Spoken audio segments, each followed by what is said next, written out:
ఓం సాయిరామ్ సమర్థ సద్గురు సాయినాథ్ మహారాజ్ కీ జై. మన సాయి బిడ్డలందరికీ నమస్కారం ఫ్రెండ్స్. ఎలా ఉన్నారండి? ఏం చేస్తున్నారు? అందరూ కూడా బాగున్నారు కదా? మన సాయినాథుని దయ వలన అందరూ బాగున్నారని, బాగుండాలని మనస్ఫూర్తిగా బాబావారిని కోరుకుంటూ, ఆ సాయినాథుని కృపా కరుణా కటాక్షములు మనందరిపైన నిండుగా మెండుగా ఉండాలి అని మనస్ఫూర్తిగా బాబావారిని వేడుకుంటూ ఈరోజు వీడియోని మొదలు పెడుతూ ఉన్నాను. ఇక ఈరోజు వీడియోలో సాయినాథుని సందేశం ఏంటి అంటే కనుక, బిడ్డ ఒక్కసారి ఈరోజు శనివారం రోజున తల్లి తిరుమల వెంకన్నను ఒక్కసారి చూడగానే మనసారా తలుచుకుని నీకు వచ్చే గొప్ప అదృష్టాన్ని పొందు అని చెప్తున్నారు. మరి ఈ సందేశానికి ఉన్నటువంటి అర్థం ఏమిటో తప్పకుండా తెలుసుకుందామండి. అంతకంటే ముందుగా మన ఛానల్ను ఎవరైతే కనుక కొత్తగా చూస్తూ ఉన్నారో సబ్స్క్రైబ్ చేసుకుని, వీడియో కనుక మీకు నచ్చినట్లయితే లైక్ చేసి సపోర్ట్ చేయండి ఫ్రెండ్స్. ఇక సాయినాథుని సందేశం గురించి తెలుసుకుందామా? బిడ్డ, ఈరోజు శనివారం రోజున తప్పకుండా నువ్వు తిరుమల శ్రీ వెంకటేశ్వర స్వామి వారిని భక్తి శ్రద్ధలతో మనసారా వేడుకొని స్వామిని ఒక్కసారి తాకి చూడు. అలాగే గొప్ప అదృష్టాన్ని ఈరోజు నువ్వు పొందబోతున్నావు అని సాయినాథుడు గొప్ప అత్యద్భుతమైన సందేశాన్ని ఇవ్వబోతున్నారు ఫ్రెండ్స్. మనకున్నటువంటి సమస్యలు కానీ ఏవైనా సరే నెరవేరకపోవడం వల్ల మనం ఎంతో బాధపడుతూ ఉంటాం. అలాంటప్పుడు మనం ఒక్కసారి కనుక స్వామిని తలుచుకొని స్వామివారి ఆశీస్సులతో కనుక మనం ముందుకు నడుస్తూ ఉంటే బాబావారు స్వామివారి కరుణా కటాక్షములు మనందరినీ ఎప్పుడు కంటికి రెప్పలా కాపాడుతాయి అనేది మనం ఎన్నో సందేశాల ద్వారా తెలుసుకుంటూ ఉన్నాం కదా ఫ్రెండ్స్. ఎటువంటి సమస్యలకైనా సరే శాశ్వతమైనటువంటి పరిష్కారం అనేది మనకు ఈ సందేశాల ద్వారా అందుతున్నాయి అని ఎంతోమంది గొప్పగా నమ్మకంతో నాకు మెయిల్స్ చేస్తూ ఉన్నారండి. అటువంటి ఆ సమస్య నుంచి బయటపడుతూ ఉన్నాము. ఇక సాయినాథుడు ఈరోజు నీకు వచ్చినటువంటి అదృష్టాన్ని తప్పకుండా నువ్వు పొందే తీరాలమ్మా. నీ మనసును నువ్వు నిర్మలంగా ఉంచుకుని ఈరోజు నీ సాయి నీకు అందిస్తున్నటువంటి సందేశాన్ని చక్కగా విని ఆనందించు. అందరూ కూడా నిన్ను అవసరానికి మాత్రమే వాడుకున్నారు అని వారి దృష్టిలో నువ్వు ఎప్పుడు కూడా పిచ్చివాడిగా పిచ్చిదానిలాగా మిగిలిపోయావని, అవసరం తీరిన తరువాత నిన్ను అసలు పట్టించుకోవడమే లేదని, నిన్ను పక్కన పడేశారని, నిజం చెప్పాలంటే కేవలం నిన్ను కీలుబొమ్మలా చేసి ఆడుకుంటున్నారని, వారి స్వార్థానికి నువ్వు బలైపోయావని, ఇప్పటి వరకు ఎంతగానో కుమిలిపోయావు కదూ.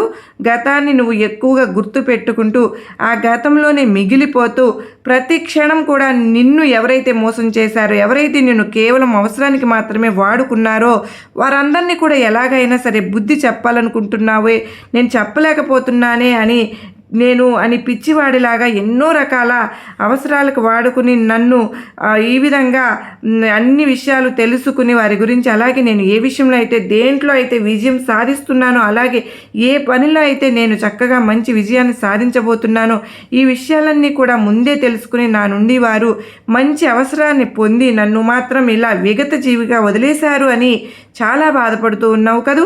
ఎవరైతే నీ వెనుక ఉన్నటువంటి బాధను, ఎవరైతే నీ కోపం వెనుక ఉన్నటువంటి ప్రేమను గుర్తిస్తారో, ఎవరైతే నీ అర్థాన్ని మౌనం వెనుక ఉన్న నిజాన్ని గుర్తిస్తారో వారే నిజమైనటువంటి స్నేహితులు. కానీ ఇప్పటి వరకు నిన్ను ప్రతి ఒక్కరూ కూడా బాధ పెట్టారు.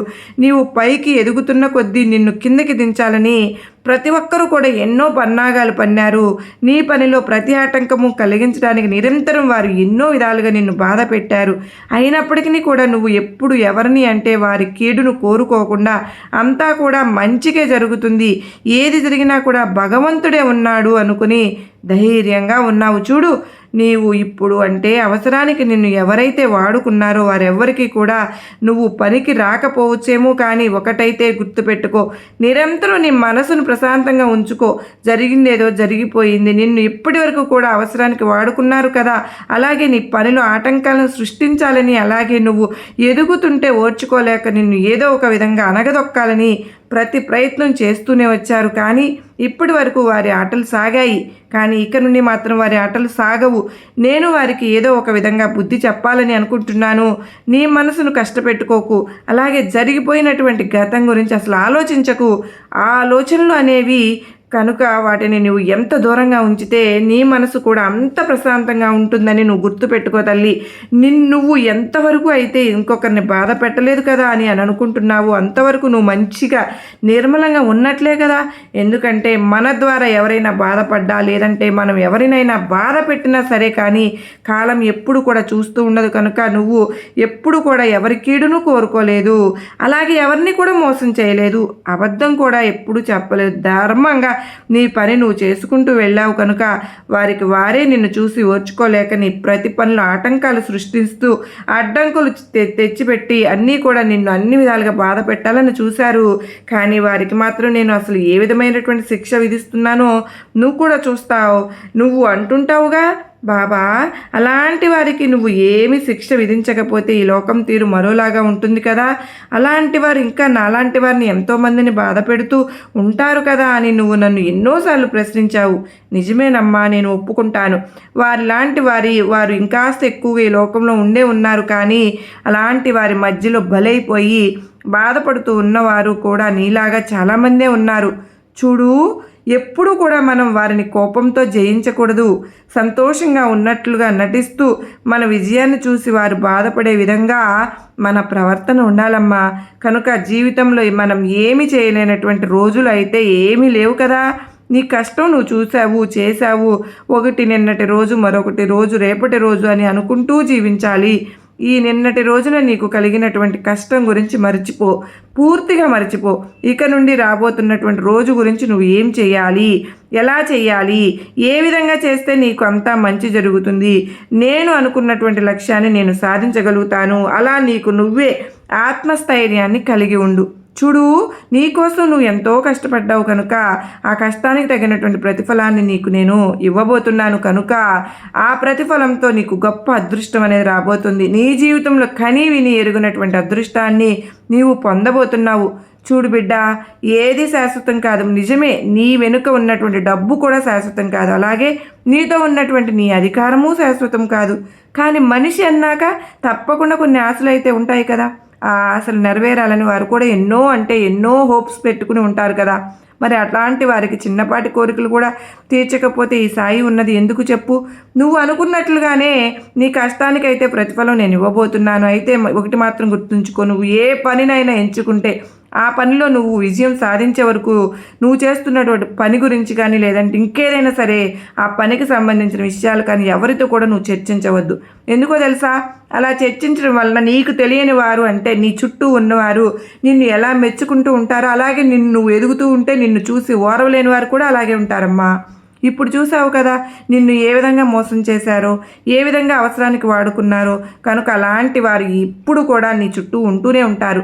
అలాంటి వారిని గుర్తుంచుకుని జాగ్రత్తగా నీకు సంబంధించినటువంటి ఏ పర్సనల్ విషయాలు కూడా ఎవరితోనూ షేర్ చేసుకోవద్దు.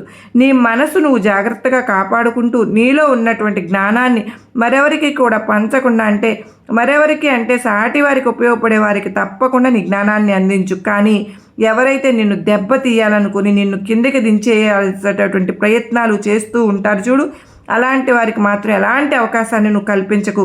కనుక నువ్వు జాగ్రత్తగా నీ పని నువ్వు చేసుకుంటూ వెళ్ళు.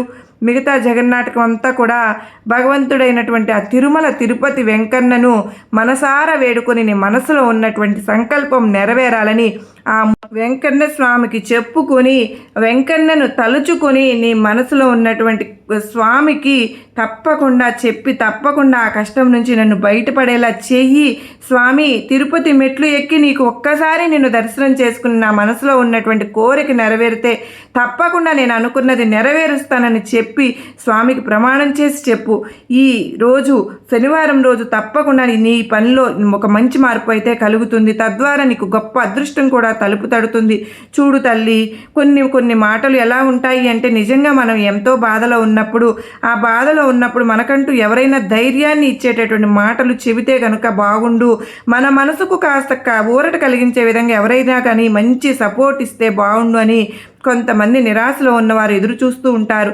అలాంటి వారికి ఈ మాటలు ఒక మంచి ఆనందకరాన్ని ఉండాలని, ఇటువంటి సందేశాలతో మీ మనసు నిర్మలంగా ఉంటుందని ఒక చిన్నపాటి ప్రయత్నం, ఆశ. మరి ఈరోజు నీకు నేను నా ఆశీర్వాదములు ఇస్తున్నాను బిడ్డ అని సాయినాథుడు అత్యద్భుతమైన సందేశాన్ని అందించారు కదా ఫ్రెండ్స్. ఈ సందేశం మీ అందరికీ కూడా నమ్మకాన్ని, ధైర్యాన్ని కలిగించింది కాదు.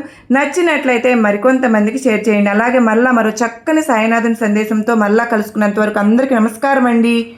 ఓం సాయిరామ్. సర్వే జనా సుఖినో భవంతు. లోకా సమస్త సుఖినో భవంతు. జై సాయిరామ్.